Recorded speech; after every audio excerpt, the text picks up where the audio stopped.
Une rencontre prenant la forme d'un combat de rue, mais qui n'a pas empêché la France de briller encore une fois.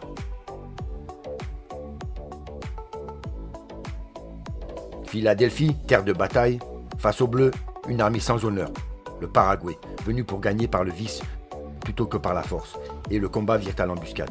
Des coups en douce, loin du ballon, Rabiot encaisse une fois, 2 fois, les coups pleuvent, il serre les dents, relève la tête et continue d'avancer, comme un soldat. Puis vient Olysée, trop propre, trop dangereux, alors on ne défend plus, on abat.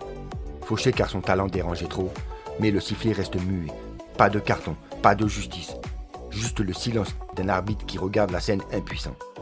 Koundé, lui, prend un coup au visage. Quand le Paraguay n'arrive plus à suivre le ballon, il vise les corps. Quand la technique manque, la violence prend le relais. Il provoque, il simule, il cogne, il triche. Et sur son trône, l'arbitre reste muet. Sans justice, sans règle, comment terrasser un ennemi qui ne se bat pas à la loyale? Et pendant que la France pousse, un homme retarde l'inévitable. Gilles, le gardien paraguayen, devient le dernier mur d'un royaume en ruine. Mais l'histoire ne pouvait pas rester prisonnière de l'injustice. 70e minute, Doué remplace Barcola, regard froid, appui tranchant. Il accélère, il dribble. Et encore une fois, le Paraguay choisit de faire faute. Diego Gomez fauche le numéro 20 français. Cette fois, impossible de cacher le crime. Penalty, le stade se fige. Alors Mbappé s'avance. Le bruit disparaît. Le monde ralentit et l'air autour de lui commence à trembler. Une aura dorée s'élève.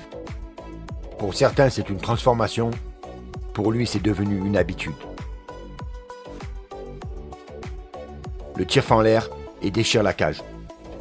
But 1-0. La Russe s'effondre. La violence ne suffit plus.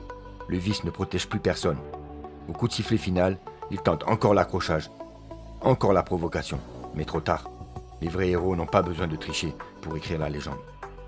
Prochain défi, le Maroc.